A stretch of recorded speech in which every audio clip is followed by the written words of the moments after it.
আমরা এখন দাঁড়িয়ে রয়েছি শামশেরগঞ্জের জাফরাবাদের ঠিক পাশের গ্রাম রানীপুর গ্রাম। এই গ্রামেরও একাধিক বাড়ি ফাঁকা রয়েছে, প্রায় 50টিরও ওপরে, এমনটাই জানাচ্ছেন স্থানীয় বাসিন্দারা। ফাস্ট ফুড তো ফাস্ট লাইফের একটা পার্ট, সো প্রবলেম তো হবেই, বাট আমার সলিউশন তারা। 5 দশক ধরে গ্যাস অম্বল ও পেটের সমস্যার একমাত্র সমাধান গ্যাস নল। যে ঘরের সামনে আমরা দাঁড়িয়ে রয়েছি সেই ঘরেও কিন্তু কেউ নেই, তার কারণ প্রত্যেকে চলে গিয়েছেন। শুধুমাত্র একজন আত্মীয় পাশে থাকেন, তিনি এই ঘরের সামনে রয়েছেন। তার সঙ্গে একবার কথা বলবো। দিদি, সবাই কোথায়? ঝাড়খণ্ড। কবে গেল? কেন গেল?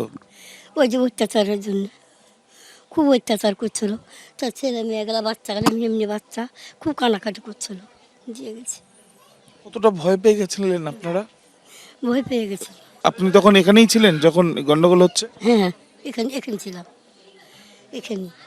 আমি বললাম তোরা যা, আমি যাবো না বাড়ি। কিরকম গন্ডগোল হচ্ছিল?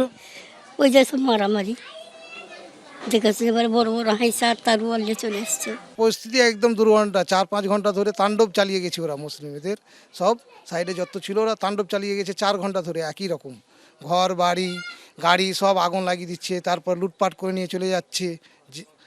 ঠাকুমা কাঁদছে, ছোট ছোট বাচ্চা কাঁপানির মতো অসুখের মতো হয়ে যাচ্ছে। ডাক্তারখানা যেতে পারছি না, আমরা পরিষেবা কিচ্ছু পাচ্ছি না ভালোভাবে। প্রশাসন কোনো ব্যবস্থাই নেননি আমাদের 4 ঘন্টা ধরে আমাদের। আপনার নাম? আমার নাম হলো পাপ্পু প্রামাণিক। খাওয়া দাওয়া হচ্ছে কিভাবে? কি খাবো বাবা বলো, আমার ছেলে মেয়ে কেউ নেই, বই নিয়ে আমাকে খেতে দেয়। ও বনি খেতে দিতে? বোনের 2টা ছেলে আছে, তারাই খেতে দেয় আমাকে। ঘরে তো কেউ নেই, এখন কেউ নেই, খাওয়া দাওয়া তো হচ্ছে না। কী করবো বলো, কোনো উপায় নেই বাবু আমার। ওই জন্য তো বোনকে বাড়ি ডাকলাম, বাড়ি চলাই। ইতিমধ্যে শুধুমাত্র গন্ডগোল হয়েছে বা অশান্তির জন্য বাড়ি ছেড়েছে, ঝাড়খণ্ডে চলে গেছে পরিবারের সদস্যরা, তাই নয়। ঠিক এই বাড়ির পাশেই থাকেন তাদের আত্মীয়, তিনি সরাসরি জানাচ্ছেন, প্রবীণ নাগরিক। তিনি বলছেন যে খাওয়া দাওয়া কিভাবে হবে সেটাও তারা জানেন না।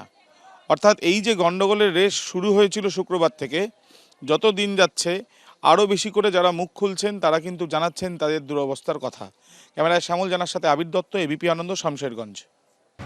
আর মুর্শিদাবাদের যখন এমনই অবস্থা, তখন কটাক্ষ করছেন দিলীপ ঘোষ। তিনি বলছেন বাংলাদেশের থেকেও খারাপ অবস্থা বাংলায়। বাংলায় সাধু সন্ন্যাসীরা সুরক্ষিত নয়। ভিটেমাটি ছেড়ে এক জেলা থেকে অন্য জেলায় আশ্রয় নিতে হয়েছে বহু মানুষকে। আমরা একদিন বাংলাদেশ দেখছিলাম, বাংলাদেশ নিয়ে আন্দোলন করছিলাম, চিন্তা করছিলাম। আজ বাংলাদেশ ভুলে যান, বাংলাদেশের খারাপ অবস্থা পশ্চিমবাংলায় হয়েছে। এখানে হিন্দু নিজের ভিটেমাটিতে টিকতে পারছে, সাধু সন্ন্যাসীরা সুরক্ষিত নয়। গ্রাম বাংলা থেকে হিন্দুরা নিজের ভিটেমাটি ছেড়ে পালিয়ে গেছে মুর্শিদাবাদ থেকে মালদায়, সেখানে চিৎকার করছে আর বলছে গরুটা ছাগলটা ঘরটা ছেড়ে দিয়ে এসছে, আমার কে দেখবে জানি না, ধান পেকে আছে কাটতে পারছি না। তো এই বাংলা, এটা কি ভারতের অঙ্গ? যারা কথায় কথায় বলে সুপ্রিম কোর্ট মানে না, আজ তারা সুপ্রিম কোর্টে গেছে।